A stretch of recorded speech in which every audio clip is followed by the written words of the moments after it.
Hi friends, ಎಲ್ಲ ಹೇಗಿದ್ದೀರಾ? ಶ್ವೇತಾ ಅವಿನಾಶ್ ಚಾನಲ್ಗೆ ಸ್ವಾಗತ. ಇವತ್ತು ಹೇಗೆ ಮಸಾಲ ಕರಿ ಮಾಡ್ತಾಯಿದ್ದೀನಿ, ಅದು ಹೇಗೆ ಮಾಡೋದು ಒಂದ್ಸರಿ ನೋಡೋಣ. 3 ಮೊಟ್ಟೆ ತೊಗೊಂಡಿನಿ. ಅದು 10 ನಿಮಿಷ ಉಪ್ಪು ಹಾಕಿ ಚೆನ್ನಾಗಿ ಬೇಯಿಸಿಟ್ಕೊಂಡು ಸಿಪ್ಪೆಲ್ಲ ತೆಗೆದಿಟ್ಕೊಂಡಿನಿ. ಎಗ್ ಮಸಾಲ ಕರಿ ಮಾಡುವ ಬೇಕಾಗುವ ಸಾಮಗ್ರಿ: ಒಗ್ಗರಣೆಗೆ ಎಣ್ಣೆ, 3 ಮೀಡಿಯಮ್ ಸೈಜ್ ಈರುಳ್ಳಿ, 2 ಟೊಮೊಟೊ, ಜೀರಿಗೆ ಪುಡಿ ಅರ್ಧ ಸ್ಪೂನ್ ಗರಂ ಮಸಾಲ, ರುಚಿಗೆ ತಕ್ಕಷ್ಟು ಉಪ್ಪು, ಕೊತ್ತಂಬರಿ ಸೊಪ್ಪು, 1 ಟೀ ಸ್ಪೂನ್ ಖಾರದ ಪುಡಿ, 1 ಟೀ ಸ್ಪೂನ್ ಧನಿಯಾ ಪುಡಿ, ಶುಂಠಿ ಬೆಳ್ಳುಳ್ಳಿ ಪೇಸ್ಟ್ ಸ್ವಲ್ಪ ತುರಿದಿಟ್ಕೊಂಡಿನಿ, ಸ್ವಲ್ಪ ಅರಿಶಿನ ಪುಡಿ, ಸ್ವಲ್ಪ ಹುಣಸೆಹಣ್ಣು ನೆನೆ ಹಾಕಿಟ್ಕೊಂಡಿನಿ. ಪಾತ್ರೆ ಬಿಸಿ ಇಟ್ಟಿನಿ, ಎಣ್ಣೆ ಹಾಕ್ತಾಯಿದ್ದೀನಿ. ಈಗ ಮಸಾಲ ಕರಿ ಮಾಡಲಿಕ್ಕೆ ಸ್ವಲ್ಪ ಎಣ್ಣೆ ಜಾಸ್ತಿ ಬೇಕಾಗುತ್ತೆ. ಸ್ವಲ್ಪ ಜಾಸ್ತಿ ಎಣ್ಣೆ ಹಾಕಿದ್ರೇ ತುಂಬ ಚೆನ್ನಾಗಿ ಬರೋದು. ಸ್ವಲ್ಪ ಅರಿಶಿನ ಪುಡಿ ಹಾಕ್ತಾಯಿದ್ದೀನಿ. ಈ ಮೊಟ್ಟೆ ಹಾಕ್ತಾಯಿದ್ದೀನಿ, ಫ್ರೈ ಮಾಡ್ಕೊಳ್ಳೋಣ. ನಾನು 3 ಮೊಟ್ಟೆ ಮಾಡ್ತಾಯಿದ್ದೀನಿ. ನಿಮಗೆ ಎಷ್ಟು ಬೇಕೋ ಅಷ್ಟು ಮಾಡ್ಕೊಳ್ಳಿ. ಸಿಮ್ಮಲ್ಲೇ ಇಟ್ಕೊಳ್ಳಿ, ಉರಿನ ಜಾಸ್ತಿ ಬೇಯಿಸಬೇಡ. ಸ್ವಲ್ಪ 2 ನಿಮಿಷ ಫ್ರೈ ಆಗಬೇಕು. ಇದು 2 ನಿಮಿಷ ಆಗಿದೆ, ತೆಗೆಯೋಣ.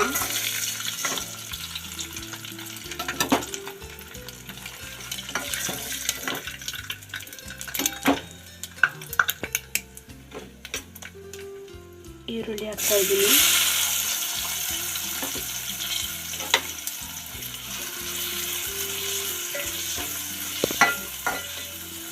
ಮೊಟ್ಟೆ ಫ್ರೈ ಮಾಡ್ಕೊಂಡಿದ್ರೆ ಎಣ್ಣೆಯಲ್ಲೇ ಈರುಳ್ಳಿ ಹಾಕಿ ಫ್ರೈ ಮಾಡ್ತಾಯಿದ್ದೀನಿ.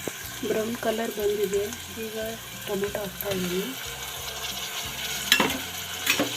ಇದನ್ನು ಸಹ ಫ್ರೈ ಮಾಡೋಣ.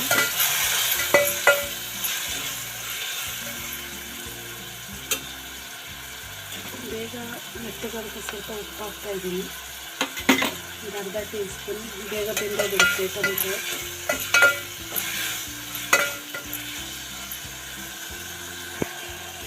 ಶುಂಠಿ ಬೆಳ್ಳುಳ್ಳಿ ಅದನ್ನು ಹಾಕ್ತಾಯಿದ್ದೀನಿ.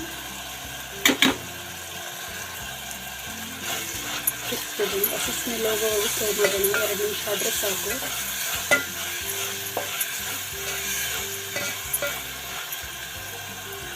ಎರಡು ನಿಮಿಷ ಆಗಿದೆ. ಧನಿಯಾ ಪುಡಿ, ಖಾರದ ಪುಡಿ ಹಾಕ್ತಾಯಿದ್ದೀನಿ. ಗರಂ ಮಸಾಲನೂ ಹಾಕ್ತಾಯಿದ್ದೀನಿ. ಜೀರಿಗೆ ಪುಡಿನೂ ಹಾಕ್ತಾಯಿದ್ದೀನಿ.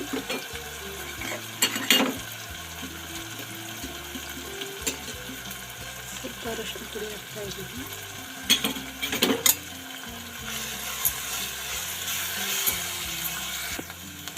ತಿರುಗಿಸ್ತಾಯಿದ್ದೀನಿ. ಇದೇ ಟೈಮಲ್ಲೇ ಹುಣಸೆ ರಸ ಹಾಕ್ತಾಯಿದ್ದೀನಿ. ಇಟ್ಕೊಂಡಿದ್ದೀನಿ. ಮೊಟ್ಟೆ ಕರಿಗೆ ಸ್ವಲ್ಪ ಹುಣಸೆ ರಸ ಬಿಟ್ಟರೆ ತುಂಬ ಚೆನ್ನಾಗಿ ಬರೋದು.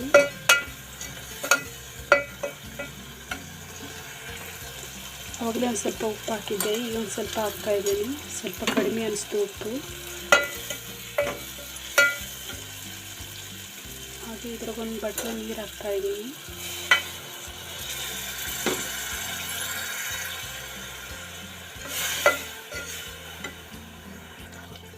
ಕುದಿ ಬರಲಿ ಫ್ರೆಂಡ್ಸ್, 5 ನಿಮಿಷ ಕುದಿ ಬರಲಿ. ಇವಾಗ ಹೇಗಾಗಿದೆ ನೋಡೋಣ ಫ್ರೆಂಡ್ಸ್. ತುಂಬ ಚೆನ್ನಾಗಿ ಎಣ್ಣೆ ಸೈಡಲ್ಲೆಲ್ಲ ಬಿಟ್ಟಿದೆ. ಈಗ ನೋಡಿ, ಹೀಗೆ ಎಣ್ಣೆ ಬಿಟ್ಟಿದೆ. ಹೀಗೆ ಬಂದರೆ ಆಯಿತು. ಮೊಟ್ಟೆ ಹಾಕ್ತಾಯಿದ್ದೀನಿ.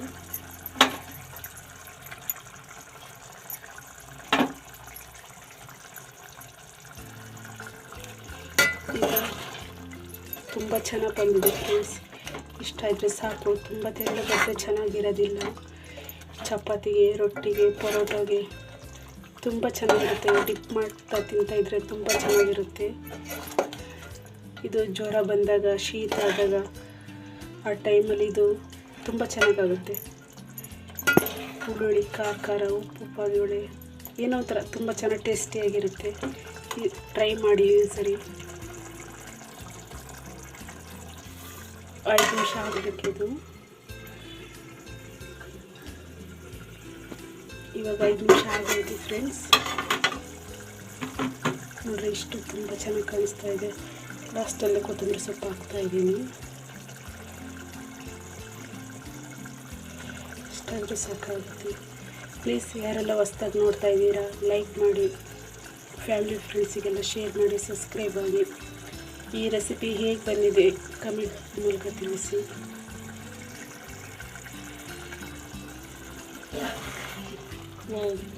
ಎಷ್ಟು ಸಖತ್ತಾಗಿ ಬಂದಿದೆ, ನೋಡ್ತಾ ಇದ್ರೆ ಬಾಯೆಲ್ಲ ನೀರು ಬರುತ್ತೆ. ತುಂಬ ಚೆನ್ನಾಗಿರುತ್ತೆ ಫ್ರೆಂಡ್ಸ್. ಹೇಗೆ ಬಂದಿದೆ ನೋಡಿ ಕಮೆಂಟಲ್ಲಿ ತಿಳಿಸಿ. Thank you.